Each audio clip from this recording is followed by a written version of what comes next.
If you've been following chess recently, you know there's a lot of cheating scandals going on.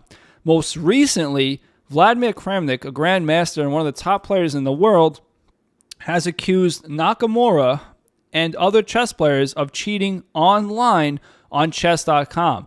Now, chess.com has found that these accusations are baseless, in their words, and have therefore since then muted Kramnik from speaking his opinion on chess.com, which I disagree with, and has also canceled his blog. So anyway, I'm going to show you guys a game between Nakamura and Kramnik where they play online on chess.com on Title Tuesday. This game occurred in late July 2023. I'm not going to show any over-the-board games because all these accusations of cheating are online. Anyway, let's dive in and let me know what you guys think.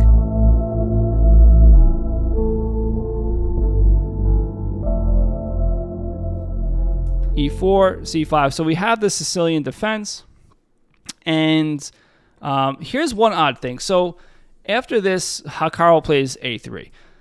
Now this is odd, again, because the main line is B5, knight B5, and I play this for black, actually, the Sicilian, so I'm always expecting this. And you have to play D6 here, and then white would attack this a third time, and then which induces E5, and then white comes here.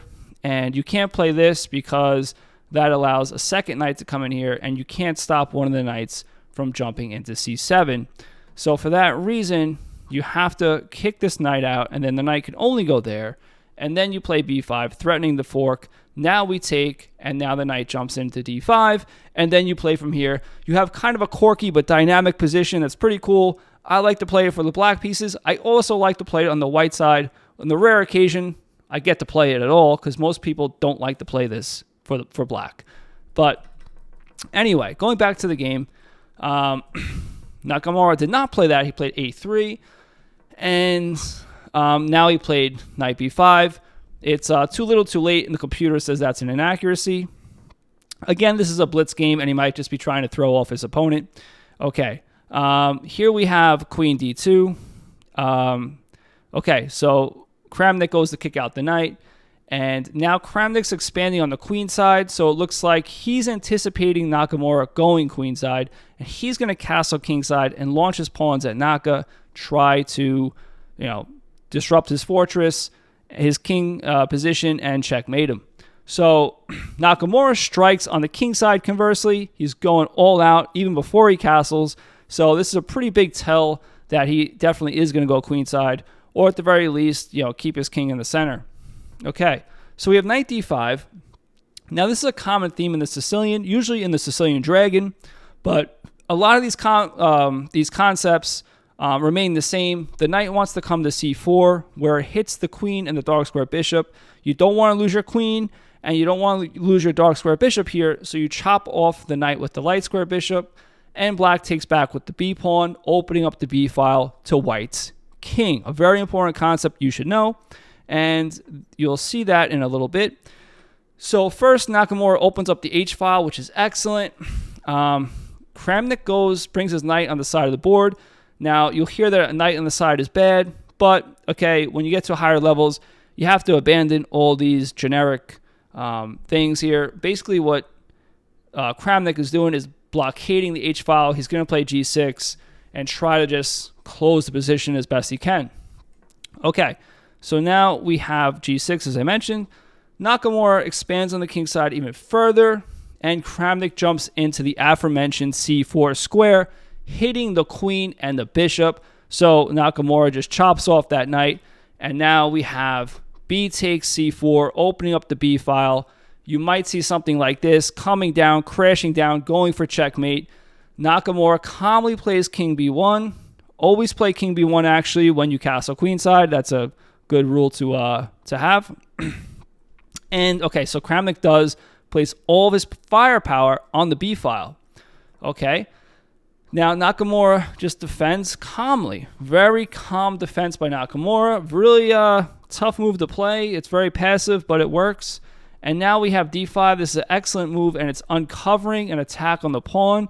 Bishop takes a3 is on the cards now because of the pin. And how does Naka defend it? He finds the best move, king a1, but not a really hard move to find. Although king a2 is also good, And that looks like it makes more sense. But king a1 is the computer recommended number 1 move, and Nakamura played that. So is that suspicious or not? Because king a2 looks so much better than king a1, because king a1, it leaves some space here. If black does decide to sacrifice, there's more room. I'm just saying. I don't know. But anyway, king a1, Kramnik gets a pawn on e4, and Nakamura swings his knight around to attack this knight and open up black's king.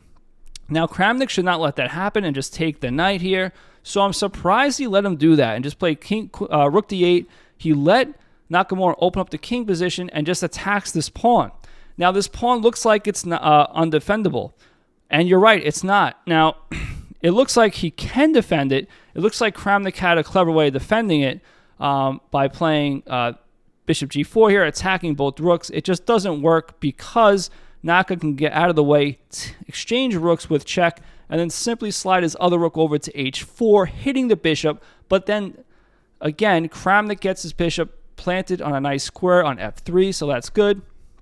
Nakamura finally gets back his pawn, and then Kramnik attacks the pawn, but Naka just keeps on going forward, aiming to disrupt the king's fortress, just going to tear open the whole king position here. And okay, so Kramnik doesn't take because that would weaken his king. So instead, he just swings his bishop around to a good square. And Hikaru sacrificing pawns left and right on the king side just to open up the king. And here we have another odd thing. The Nakamura played rook d2. And the best move by the computer, if you're looking at the lines, is rook d2. However, when you play it, the computer qualifies it as a mistake on the evaluation. So that's an odd thing to me. I don't know what that means exactly, but could you argue that Nakamura had the lines up on the computer? So on the superficial level, on the computer, on a shallow evaluation, thinks that's the best move, but on a deeper evaluation, it thinks it's a mistake, and Hikaru probably wouldn't play a mistake. However, he has 19 seconds left, so he can play a move, and it looks like a good move. I don't know. I'm just brainstorming. If I miss something, if there's something obvious I'm missing here, let me know in the comments below. I don't know. Anyway, Naka plays rook d2. This is the blunder, rook b8. Believe it or not, rook b8 is a blunder. It allows Nakamura to just take over the d file. And now, this is strange here because Kramnik's attacking the rook. You would think Naka would just play queen d2 here. It's very natural, protecting the rook, preparing to play queen d5, which would be decisive. But he plays rook a7, which is odd.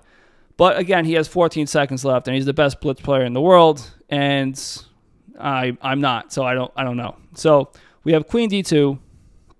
Okay, queen f6, setting up a battery over here, and it looks pretty strong, and it is. The only problem is it's Nakamura's turn to play, and he has the initiative. But if he abandoned the knight here with the queen's defending the knight. If he just brought the queen over here, it's game over on the spot. We just crash down with the rook and then take this knight. If you come back here, you get checkmated. And if you think you can run away, think again. We have check. Again, if you come back here, you get checkmated. You can't come here because of the bishop. And if you come here, you get checkmated on c3. The bishop comes to life. So still a very dangerous position. The only problem is it's Nakamura's turn. He's one step ahead because he's cheating. No, just kidding. So he played queen d5, check. Then played bishop d4, attacking the queen. And behind the queen is the bishop, which is pinned to the rook. So this is game over at this point. Again, just Vladimir is just attacking the queen. The problem is the queen's already defended by the knight. So all you have to do is just take the queen. And when black takes your queen, just take back. And the bishop can't take because it's pinned to the king. So here, this is weird too. Naka took the pawn on h6 instead of just taking the bishop. But I guess he figured he was winning no matter what. But after these couple moves, black resigned or lost on time. I'm not sure. It doesn't say. But anyway, guys, that's the game. Let me know what you guys think in the comments below if you saw anything suspicious. I personally did not see anything suspicious. couple of odd things, but nothing that I would deem suspicious in any way. And I do not think Nakamura is cheating in any way, shape, or form. He's the best blitz player in the world. Let's face it. Why would he have to cheat? But you guys let me know in the comments section below if I missed anything or if there's any other games that those two players played previously that you found suspicious. Just send that to me in the comments below. I'll take a look at it. And until next time, go play some chess.